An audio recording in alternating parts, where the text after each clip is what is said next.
Hello, everyone. It is Wednesday, I tell you, the 14th of June. The 14th of June. Let's see if I can get some light going the correct way here. I'm not getting enough light on YouTube, but we will do the best we can here with what we got. I hope all is well in your world. I hope you're having an amazing day. What are you grateful for this Wednesday night? Tell me about it. Let me see if I can get my other screen. Oh, I can see you there. That's great. Hey, Kitty, how are you? I can see my comments, sort of. I hope all is well with you. How are things in Illinois tonight? Tell me about your day and what you guys are all grateful for. Today is Flag Day. I'm going to cover that because it is Flag Day. Nice weather today. You know, it was a beautiful day in D.C. Usually in June in D.C., it is not nice. It is hot and sticky and impossible when you are walking around Capitol Hill.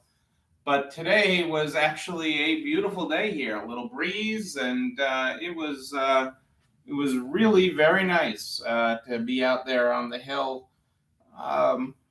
Getting my steps in today. I was definitely getting my steps in. We are broadcasting tonight on both Facebook and YouTube. Any problems with Facebook, hop right on over to YouTube. Ryland's got the link there for you in the show comments tonight, helping out Cassandra there. So we are covered there. You got both going on there. So today is Flag Day. And it is a day in our country that we celebrate the flag, okay, the flag of the United States. And so kind of apropos to be here in Washington on that day. But it's also my grandmother's birthday. And they didn't have her real birthday when she got to Ellis Island. And so they assigned her Flag Day. They did not have her correct day, so they assigned her Flag Day. So we have always celebrated this as Grandma's birthday. So it is a special day in our family, and a reason we remember Flag Day. So fun fact there for you tonight, for whatever my fun facts are worth. There you go. There is my fun fact of the evening, Grandma's birthday tonight. But always makes me smile here on Flag Day. As the story goes, she was, they lied about her age and didn't have her birth certificate, lied about her age when they had her on the boat to come over and to pay kids' price was the story as it has been passed on to me all these years. So that is the way the story has always been told, and I carry it forward. I carry it forward for Grandma. So as we go there.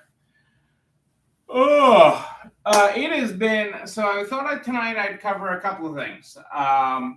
I don't have the Stay Positive book with me. I forgot to pack that, so I am lacking that. But I thought I would cover a couple of things tonight, and I'd talk about them. And, first what I thought I would talk about was what I'm here doing.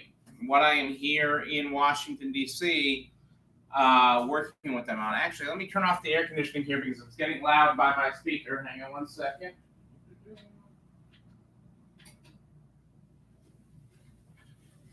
All right, turn that off so it didn't overpower my speaker here. So I was really here. I'm here with the National Federation of Independent Businesses. Usually, they are one of two organizations that I come down to D.C. quite a bit with. So I come back down to D.C. either with the National Federation of Independent Businesses or the National Retail Federation. Those are the two most common organizations that I come to Washington, D.C.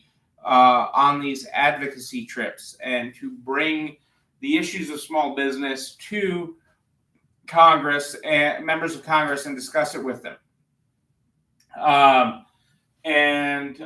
So on this particular trip, I was here with the National Federation of Independent Businesses, NFIB. And so we had a few real key issues that we're working on. One is a continuation of an issue that I was working on them before, and I'm actually on the Healthy Actions Subcommittee on Healthcare Affordability. That's a government committee, supposedly. It sounds government-like anyways. But that is to bring the cost of healthcare down and to acknowledge that government is subsidizing healthcare to some form or extent, and to help people, small businesses, employees get affordable healthcare. And that is actually making progress. That was a committee that was formed last year, and that I sit on, and it was designed to route the federal money and help with the subsidies for healthcare. And that seems to be making progress, that there may actually get that to some law this year to provide better subsidies for healthcare to whether your employee wants to get healthcare through their employer or through the various exchanges. It would provide a subsidy for that and help that. Hey, Miss Michelle, how are you? It is great to see you. Yes, I have been on the Hill. So it is kind of exciting to see that legislation actually work through the sausage mess that is Congress. And it looks like there might be some light at the end of the tunnel, some positive light on that for small business and for subsidies for healthcare. So that is really kind of exciting. So to see that and to see that make progress. One of the other issues is a tax deduction for pass-through corporations. So pass-through entities, LLCs, S corps, and the like, that income passes down to the owner, and not to get too weedy on tax policy. But in the 2017 tax package, it was passed that there's a 20% deduction for small businesses on income for pass-through entities, S corps, LLCs, and the like, and that ends at the end of 2025. And we're trying to get that on Congress's radar now. There's actually a lot of things. It's like Congress thought 2025 would never happen.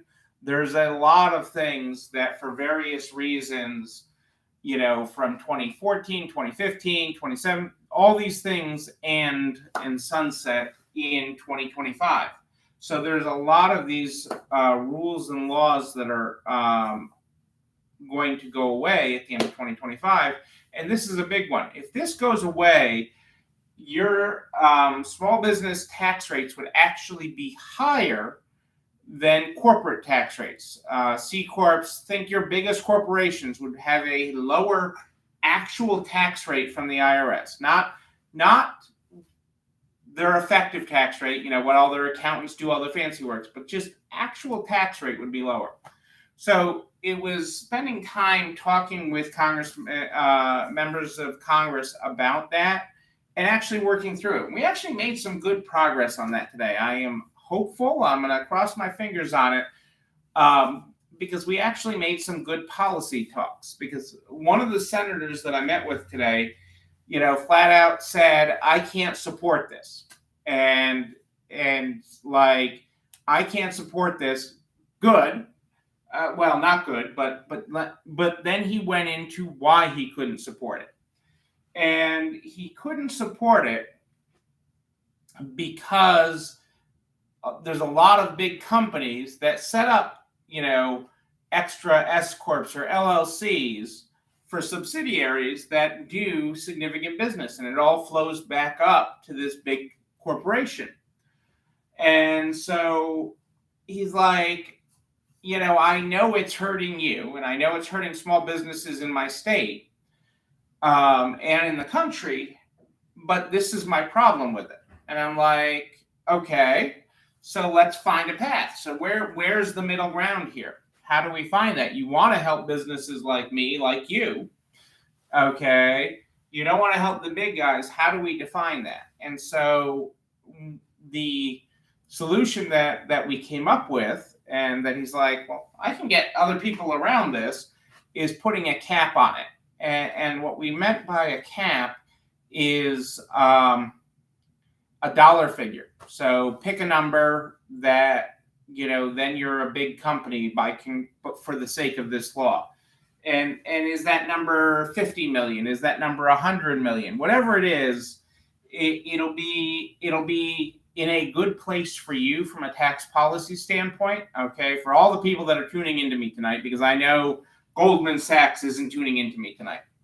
Okay, for all the people that tune into me tonight, that would actually be very helpful. That would be very helpful. And he's like, I can get people behind this. And when you look at that and you talk about common sense policy, it's having these kinds of conversations.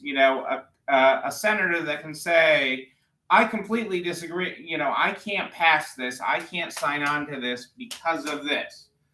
And cool, I get it. But what would help that get signed on? What would help have you bring other people with you? And, by the end of that, he's like, let's have a picture here. Let's get some pictures and post that out. And he was excited about it. So, it was really very common sense. Hey, Kelly, how are you tonight? Great to have you here with us live. Great to have you with us live. The other legislative thing, the other main legislative thing that I've been working on, which there is a lot of misinformation down here about, the misinformation exists because the ones that are opposing it have a lot of money. The banks, and the Credit Card Competition Act. And I've been talking about this since last year, but the Credit Card Competition Act is huge. It just got reintroduced in this Congress. So the bill died last year, never made it to a vote last year. And it was reintroduced this year. And it's really getting a lot of talk and a lot of play. But it's really important for small business. It allows you to have a choice, a choice in processors, a choice in how your credit cards are routed. Currently, if you have a Visa, it can only be routed on Visa's network. If you have a MasterCard, it can only be routed on MasterCard's network. You can't use a competing network, which is what keeps pricing artificially high. And I had lots of numbers for them on that. I had lots of real numbers of how the cost of processing cards has increased. Plus, the credit card companies, Visa specifically said it in their shareholder meetings, so public record, that they have been a huge winner of the pandemic because the pandemic accelerated the adoption of digital payments. And they've been a huge winner of inflation, because they get paid based on how much the transaction is. Hey, Marianne, how are you? Great to have you here tonight, live. So the merchant loses, and you add on top of that the stacking effect that you collect sales tax. So if in just keeping the numbers simple, if you collect $100 worth of sales tax, that you have to remit to your state, you only got $97. You have to remit $100 to whatever your state is in sales tax. Because you ran it on a credit card, you only got $97. So the Credit Card Competition Act is absolutely mind-blowingly huge. The banks, the reality is that the Credit Card Competition Act only does one thing. It allows for competition. It only applies to the five largest banks plus Navy Federal Credit Union, one credit union, which issue over 85% of the cards. And it does not guarantee a lower rate. And this is one of the things that the banks lies about, is they're like, it's price fixing. It's price fixing. You don't want to price fix. And that isn't true. It does not price fix. It does not price fix at all. It actually only requires that there be competition. Okay. And so one of the things the banks lie about is that it price fixes. The other thing they lie about is that if you pass this, all your airline miles, credit card rewards points, cash back program, whatever it is that you have on your credit cards will go away. And that's not true, because the credit card market is highly competitive, and this exists in other parts of the world. And the credit card rewards did not go away, okay, when this happened in other parts of the world. And, the reality is that for credit card processing, in the United States, merchants pay 77% higher rates than in Europe and Canada. 77% higher, okay, than Europe and Canada, which is just crazy, okay? It's absolutely crazy that the United States pays these kinds of rates. So the banks are doing fine. They will survive. They're surviving just fine in the other parts of the world. The technology already exists. They don't have to reissue cards. Yes, not only are they allowing this, Michelle, other countries are requiring it. Okay, requiring it. So the technology already exists. It's just a back-end software switch. And they have gone up dramatically since COVID. And I actually had a whole chart of actual numbers that showed how much the rates have gone up since COVID. And that is effective rate, okay? Because I went by the effective rate on that, showing how much they had gone up since COVID. So I had all of that data with me, and we really got a lot of people on board. They did not, they when you make them read the bill, and I know Congress is busy, but when you actually get out the bill text and show what the bill actually says, it is pretty exciting. They are pumped up and ready to talk about it and ready to do it, which is really great. I mean, I really appreciate, good legislators and that actually listen to both sides, that actually come with questions.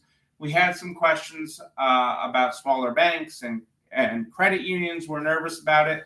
And it's because the Banking Association has told them all that this affects them. They haven't read the bill. They're going by what they've been told. But when you actually read the bill, it doesn't fix rates. It doesn't do all these things. And one of the things, and I know you guys will love this. I'm like, okay, so let me come at, if you're not for this, let me come at this another way. I want to be the only person allowed to sell pink shirts. Nobody can sell a pink shirt but me. Nobody can sell a pink shirt but me. And when I'm like, if I was in your office asking you for that, I'm in your office, Congressman, Senator, I am in that, and I am asking to be the only retailer of pink shirts, I said you would laugh me out of your office. You wouldn't even be nice about it. You wouldn't even be nice about it if you kicked me out of your office. Yes, data displayed in good, so getting that point across was really great. And so we had some really great conversations. They made some videos of me today, which was really funny. So we'll see how all that comes out over time. But this bill has legs and is going to do some walking. So I am very confident about it. I am actually back down here in DC next month. Next month I'm with the National Retail Federation here. following up on these issues. So we're really trying to hit them with some combination punches here, and really make our points to Congress and actually get some common sense bills. But it was really rewarding, the conversations on this trip. Was I singing in the so-called videos? I was not singing. I did not sing. I did highlight small business. I did highlight the pink shirt, but I was not singing. They're like, you got this so well. You need to be talking. We need to get this on video. So it was a really, really good meeting. I'll be posting some action alerts in the coming weeks. These boots were made for walking. Did you read from the positivity book? I did not bring the positivity book to them. Maybe I will maybe bring that in July when I'm back here, Maria. That's a great point. Maybe they need that. But they needed to know. They needed to know what was happening. They need to know the truth. They need to get out the bill and actually understand it. And so that when you do that, when you talk in common sense, when you look at, that's what was really great when they said, I can't support this other bill, but like, what could you support? And, you step into it and you find a path to a solution. And that's, so there are some good people here. There's some common sense, which isn't all that common in any part of the world, especially in Washington, D.C. So it is exciting when that happens. Oh, thank you so much, Michelle. I appreciate it. I know you are, and I take all this in good fun. I mean, it was really funny. We were on a break in between things, and then two of these people were like, "We have to get this on video." They're like, and one of the people that didn't know me was like, "Well, give him time to warm up or take," and it's just like, no, he just talks. You just tell him to. Let him go. Let him, he's got this topic. So, it is really good, and I am excited about it. Want to remind you also that this is National Email Week. And so get out there and email. Okay, this is a time you got to remember. Okay, there's been so many comments lately. Should I email? Should I email more often? Should I do? Yes, you should. And we're actually going to have a few videos coming up in Next Level, specifically about emailing. We're going to have some extra things coming out probably starting next week. I know it's a week behind Email Week, but because of Angie's travel and my travel, we're a little behind on that. Mr. Maisel. So we're a little behind on that, but the reality is email is what you own. You at best, you're renting social media. At best, you're renting social media, but it is not yours. Social media is not yours. Okay. So at best it is. So emailing more often than you think is a really good thing. Okay. It is a really good thing to follow the leads of the big guys here. Okay. On that, and as you look back at it, there are so many things that, since the invention of email, 1971 was when the @ sign was developed and used in email, in earliest forms of email. In 1996, Hotmail came out, 97, Yahoo Mail. And, believe it or not, it's Gmail wasn't out till 2004, when it started as an internal mail system for Google employees. But these tools, it is a phenomenal tool to connect with your customers. So using email is really important. to connect with your customers, to connect with your suppliers, and you own it. No, not everybody's going to reply to everyone. No, not everybody's going to click on everyone. Some people are even going to unsubscribe. Maybe your mom's even going to unsubscribe. That's okay. Don't stop doing it. Don't stop doing it. It is so incredibly important. Okay? They can't take that away from you.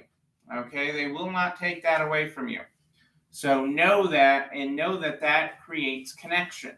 Okay? Even if they don't open one. I have a vendor that that does videos, that she emails out videos that she records in her kitchen of new products and things. And I don't watch everyone. I watch everyone, but I don't watch them when she actually sends them out. I catch up on them over time, and I'll email her about, oh, well, this video you did 4 weeks ago,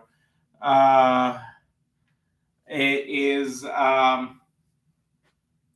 had a question on, an item that you showed in that. And she's like, oh, you watch my videos. I'm like, I always watch your videos, but I don't watch them on the day you send them. I understand, Michelle, how it hurts your feelings when you get an unsubscribe, but that's okay, because those aren't your customers. Those aren't the ones that want to stay connected to you. Okay? So you should be getting unsubscribes. You should be getting unsubscribes. They are not your best customers. That's okay. That's okay. Don't get hurt.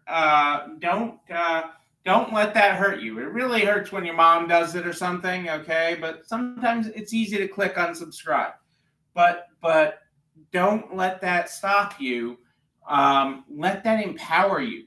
Take the unsubscribes as a shot in the arm that's going to help raise your open rates, because those people weren't the people opening them. Okay, that's going to raise your open rates. That's going to raise your engagement. That means you are getting rid of the dead weight. Okay, that you are getting to the right people, the good people, the people that want to connect with you and your brand.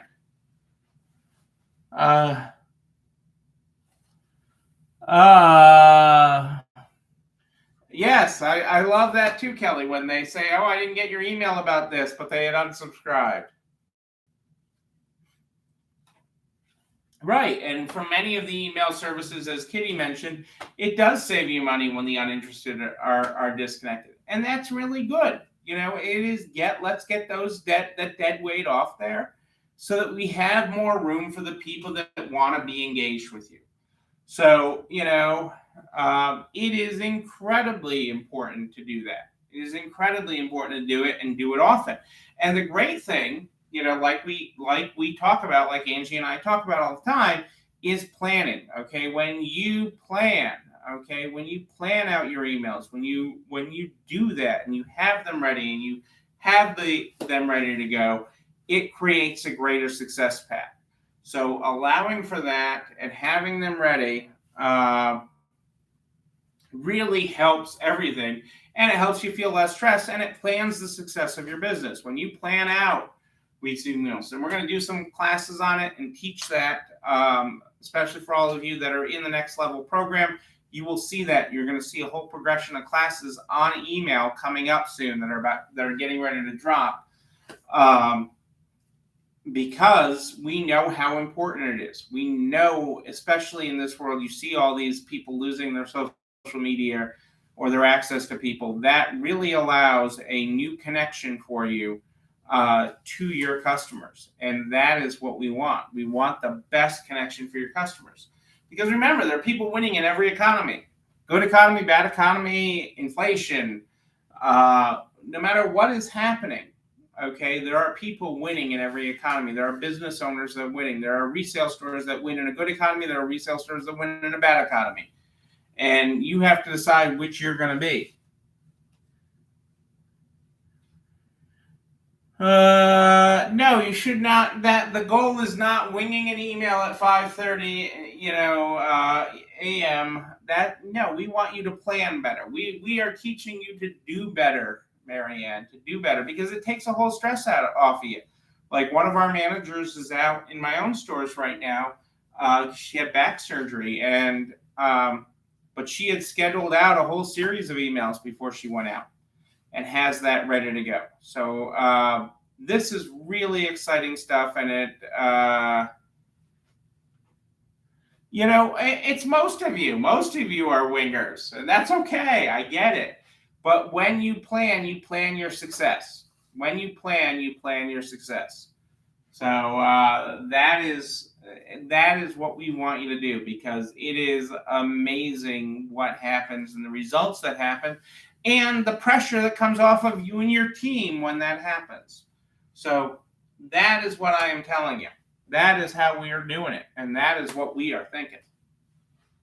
You know what else we're thinking? This video and everything I talk about, this video and everything we talk about goes over to the YouTube channel. You're not alone running this store, where you can like, comment, subscribe, and oh yes, ring the bell. I got nothing to ring here tonight, so you know when another one drops.